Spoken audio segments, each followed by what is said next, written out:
Chapter 9, The Cousin Information Network. Humidity rolled off our slow Blackwater Creek as Dale and I pedaled past the Piggly Wiggly just a few hours later and dropped our bikes on Skidder McMillan's lawn. I smoothed my hair, which had gone feral in the heat, and tapped on the open door. "Morning, Skeeter," I said. "Hey," she said, looking up from her law book. Skeeter opened her pre-law office here in the storage room of her mama's hair salon last summer. "It's nice, except for the smell of hairspray." "I've been expecting you," she said, nodding to two lawn chairs.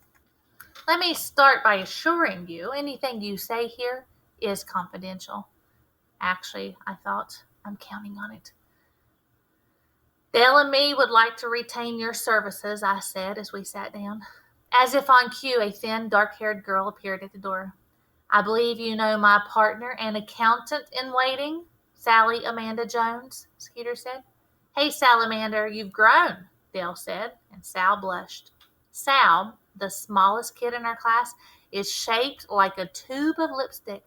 She wears strategic ruffles and curls her short brown hair to create an illusion of shape. She also possesses a calculated brain and a love for Dale that will go epic if he ever notices. In addition to standard services," Skeeter said, "we offer unlimited access to the Cousin Information Network." I nodded. Between them, Skeeter and Sal are related to half the county, maybe the entire state. Sal hopped onto the edge of the desk and smoothed her skirt. "Let's talk turkey," she said, very professional. "Cash or trade?" Dale sat up straight. "Trade. I got an heirloom lava lamp circa 1984. She wrinkled her nose and shook her head, her tight curls glinting.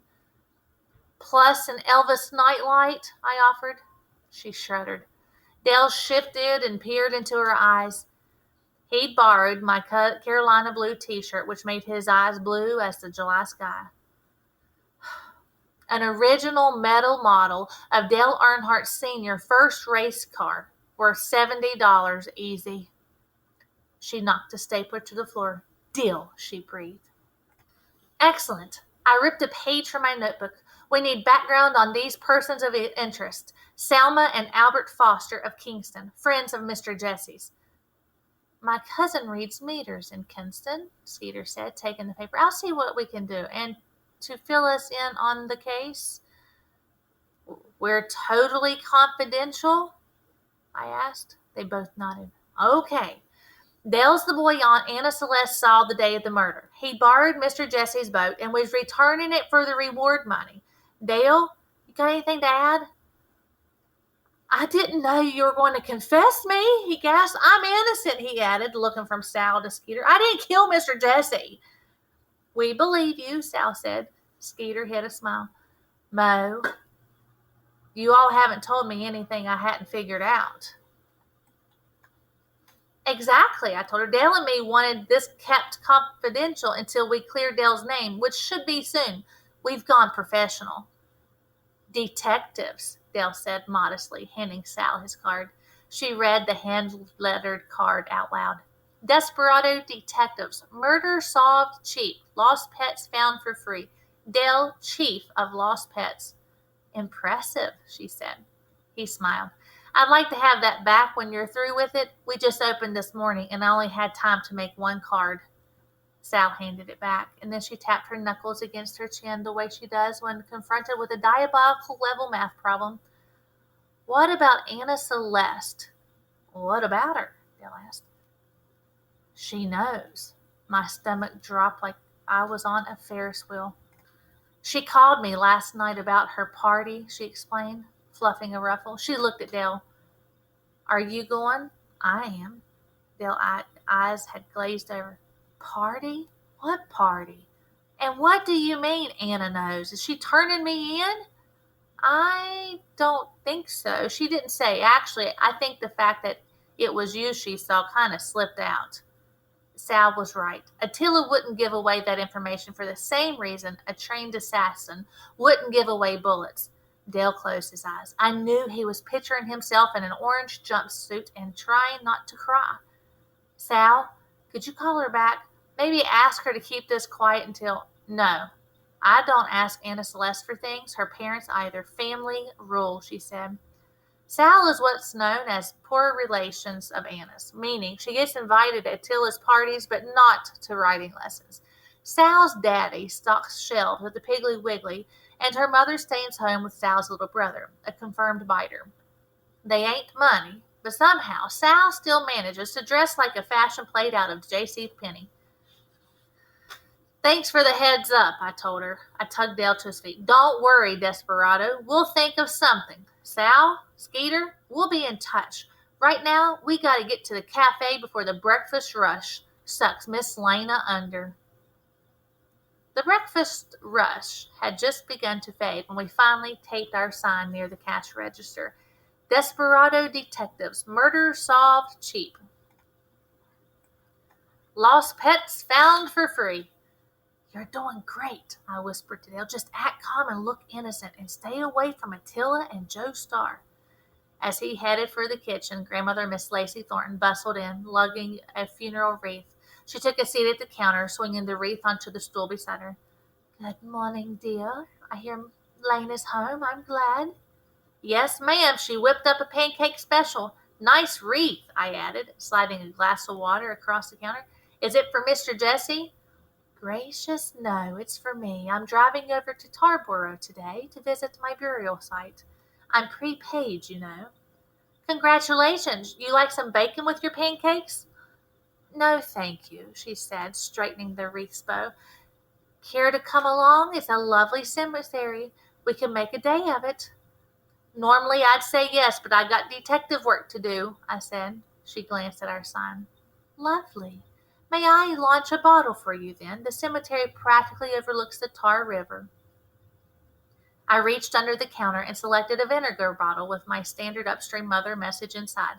Thanks, and if you think of any murder clues, keep us in mind. There may be a reward involved. She tucked the bottle into her bag. You'll be the first to know, dear. Bess bellied up to the counter with his father, Reverend Thomas. Have you seen the weather? We got a storm forming in the tropics.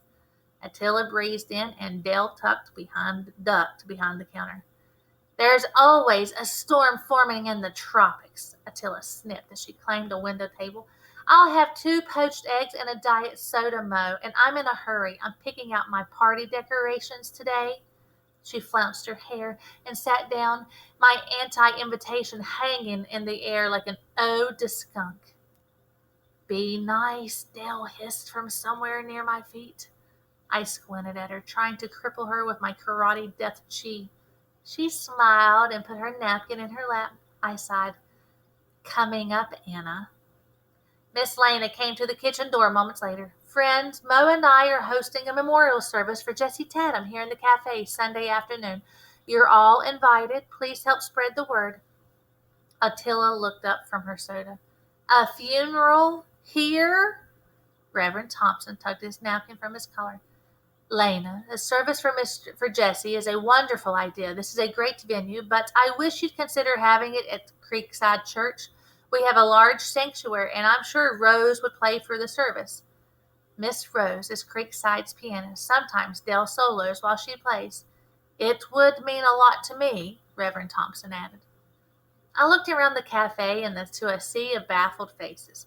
Mr. Jesse had never set foot in Creekside Church as far as I knew, but Miss Lena's go-with-the-flow kicked it into overdrive. Wonderful, she said. Shall we say Sunday at 2 p.m.? Perfect, Reverend Thompson said, and Miss Lena returned to her grill. To my surprise, the breakfast crowd headed out early. To my horror, Attila stuck me with her check. On the back, she scribbled a message. Thanks for breakfast, Mo Ron. Say hi to Dale for me. As Dale and I finally sat down to eat around 9:30, Bess started back in. I didn't want to mention it with Daddy here, but Spitz is missing. The case is yours. Your cat again? Dale said. Spitz runs away every time the wind changes. He's a repeat offender theft. We ain't looking for him. You advertised, he said, pointing to her sign. That's like giving your word. I sighed and opened my order pad. We need an official description. Cat, orange hair, green eyes, chunky body. Spitz, I wrote, looks like this. Last known whereabouts? The churchyard yesterday, about the same time Mr. Jesse turned up dead. He swallowed hard. You don't think...